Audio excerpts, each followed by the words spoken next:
it was not a good bill, but it was put together in secrecy, and there was all kinds of conspiracy theories and stuff coming out before it ever hit the light of day. Unlike what the House did this last year with H.R. 2, that was actually developed in a collaborative manner, very transparent, and people knew what was in it before it actually got pushed to the floor. I wanted to see them get back together, have a discussion, but let's do it in the open so we know what's going on and different people can chime in that actually have expertise in these areas. And the White House is now saying that ICE will reduce deportations and detention capacity if Republicans don't pass the border bill. Now, Senator Cotton is saying that this is, quote, blackmail. What is your take on that? Can you really reduce zero? This administration isn't deporting anybody anyway. It's beyond the bare minimum. They're violating the law. They're not actually detaining people they're supposed to detain. It's all just rhetoric. We know what it takes to secure the border. We handed the Biden administration a very secure border. He could reinstate border security with the stroke of a pen. They don't even need everything that was in that bill. Some of what was in that bill would help, but we just need a president that actually really wants to secure the border and actually puts actions behind it. He doesn't want to. On that note, Texas's Governor Greg Abbott is saying that room. Now asking the Congress to vote if he is back, votes stay the same. They passed this factors, but there is a curve, Steve, special election in New York on Tuesdays for Sanders. Then will not be impeachment defecting votes. Steve? NTD's congressional correspondent Melina Wisecup with that live. Thank you.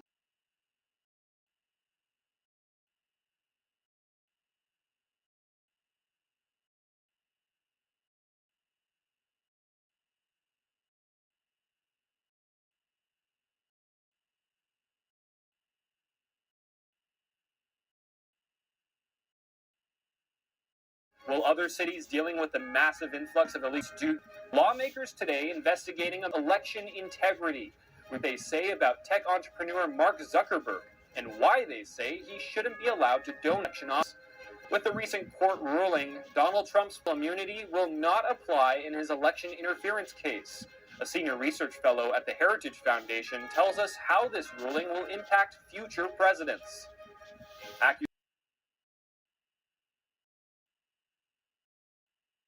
A bill like this. Others are arguing that this bill that has died would have changed the legislation or the incentive for asylum seekers or people who want to enter the country. What is your understanding of these different takes? Yeah, so the truth is always somewhere in the middle.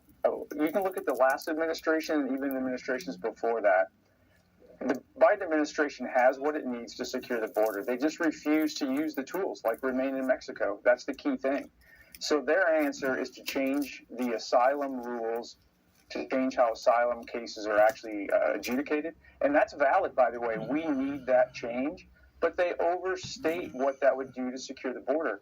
Right now, over 59% of the people crossing the southwest border are adult males. They're not families. They're not people seeking asylum. So neither is 100% accurate, but I lean towards Governor Abbott's position. Because we did it. We did it in the last administration without these laws. The changes in the laws would just make it easier, but they're not needed. Biden's just not being truthful.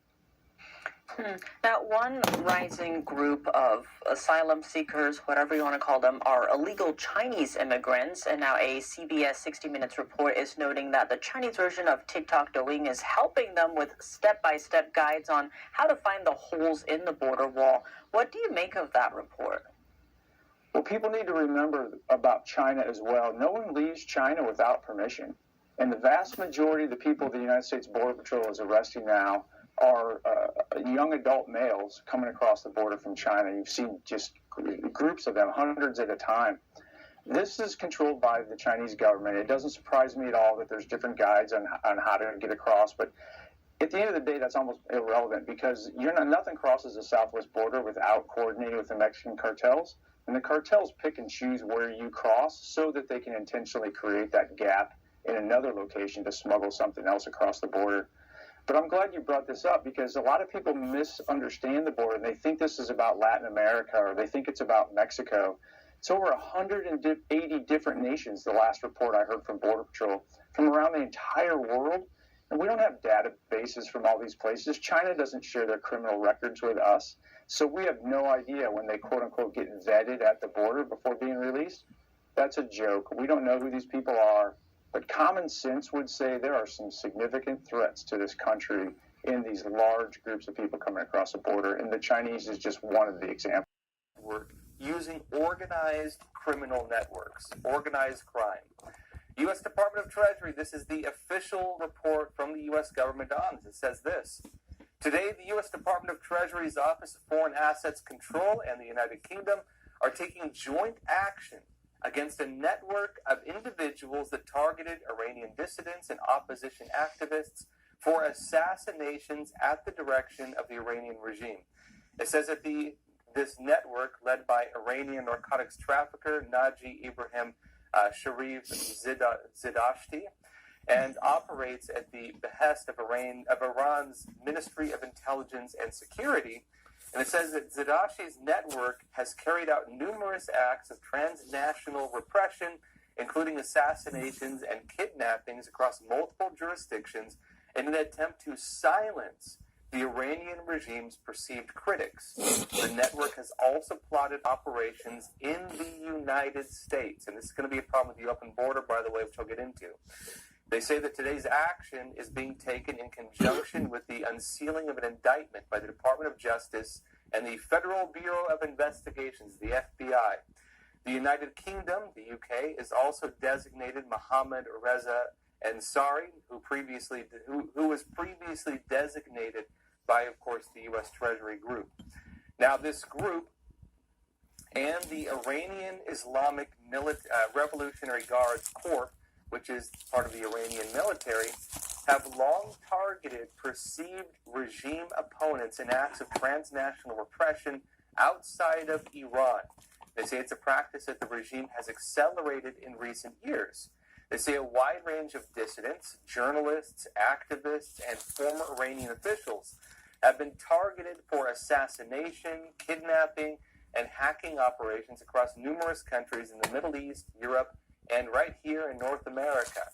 It says the regime increasingly relies on these plots in an attempt to obscure links to the government of Iran and maintain plausible deniability.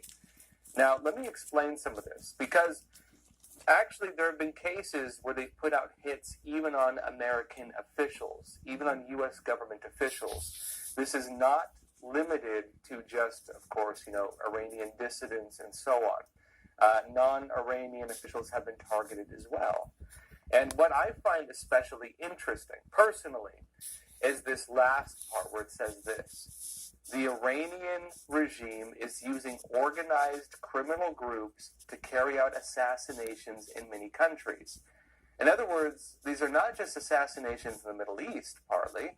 These include assassinations, kidnappings, hacking operations also in Europe and in North America. But most importantly, they're working through gangs. About this underground world order, so to speak. You have governments working with gangs and criminal operations to carry out their activities and making it appear that these things are being done through criminal groups, not by foreign governments. And this network of cooperation between mafias and between gang members and so on, and also what I would say are evil governments, actually says a lot about how this network actually operates. Now, let me show you something else, because this gives some deeper insights into reports that may have seemed fairly bizarre at first. There have been some very strange news reports about these assassination attempts that have happened over the years and the rumors of foreign government involvement. Let me show you one example of this. Take, for instance, what happened just January last year. An alleged Iranian group was accused of trying to assassinate a woman in document. Just to emphasize that this is not just some fake news, rumor or something like that. Or Maryland, $300,000, folks, to kill a top-level U.S. official.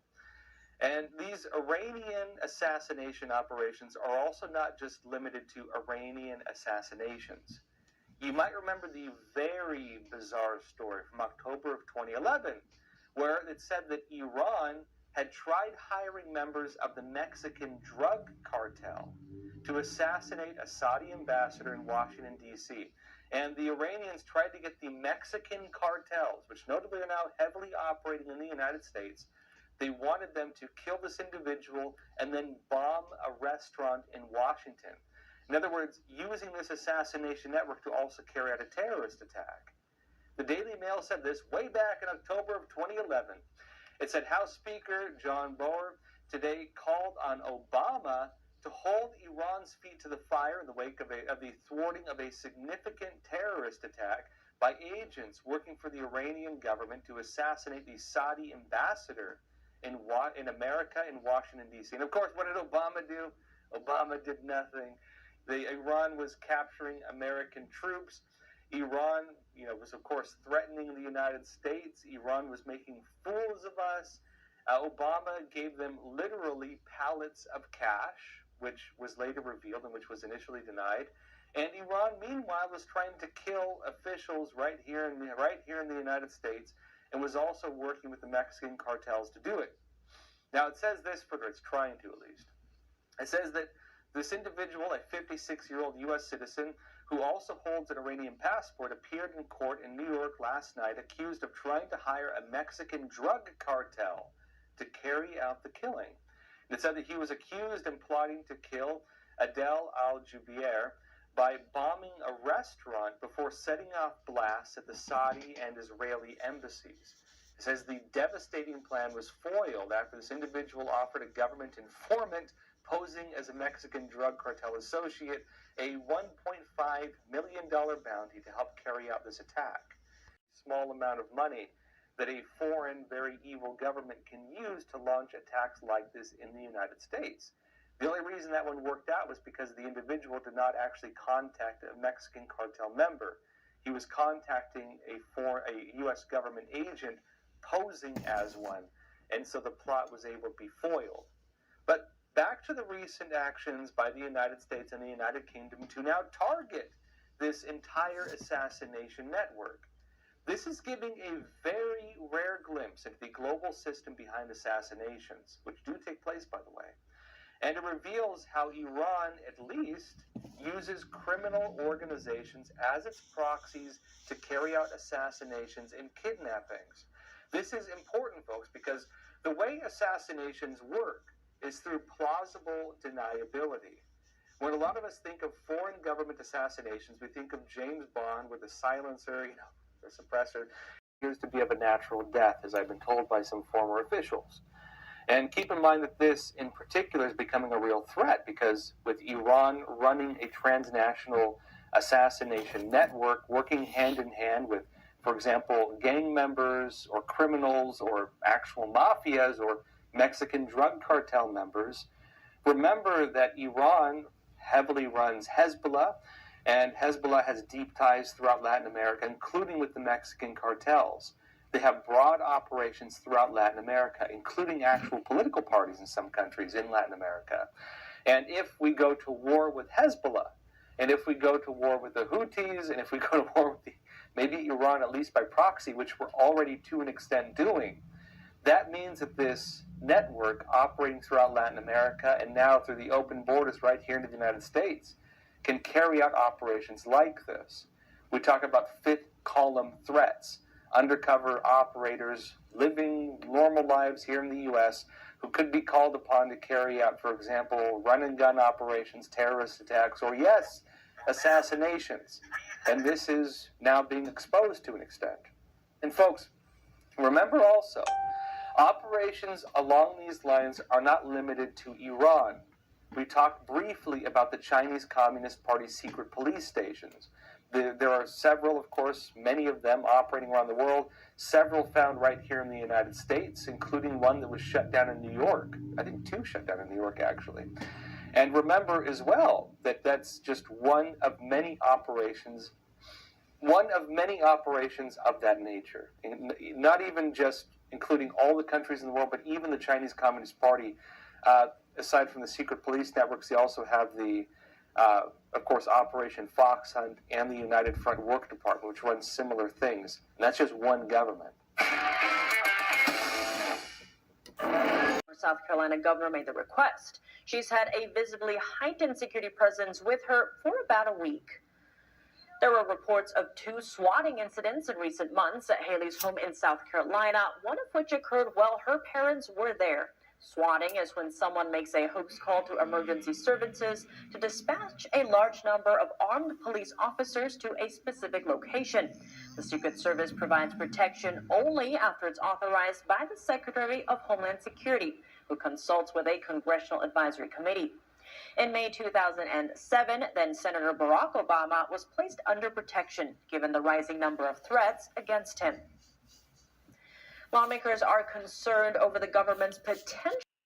This observational study, which analyzed publicly available data on campaign contributions and lobbying in the U.S. from 1999 to 2018, found that the pharmaceutical and health product industry spent $4.7 billion, an average of $233 million per year, on lobbying. This is just lobbying, folks. The U.S. federal government, $414 million on contributions to presidential and congressional electoral candidates, bankrolling their campaigns, national party committees and outside spending groups, and $877 million in contributions to state candidates and committees. Contributions were targeted at senior legislators in Congress involved in drafting healthcare laws. Funny, you wonder why they're doing it, right? And state committees that opposed or supported key referenda on drug pricing and regulation. Now, in 2021, the Washington Post was reporting that the pharmaceutical industry was putting its lobbying operations into overdrive. And why was that? Well, we don't really know, but keep in mind that this was when things like, for example, vaccine mandates were still going very strong. And I would personally wonder, were they, for example, pumping more money in because they wanted to push the mandates? Maybe. Washington Post said pharmaceutical industry likely to shatter its lobbying record as it works to shape Democrats' spending bill. A years-long battle over prescription drug prices reaches its apex as the industry spends tens of millions to alter the plan. Of Biden's memory was accurate or appropriate. Steve. NTD's Iris Tao reporting live from the White House. Thank you, Iris. So why isn't the title of president listed in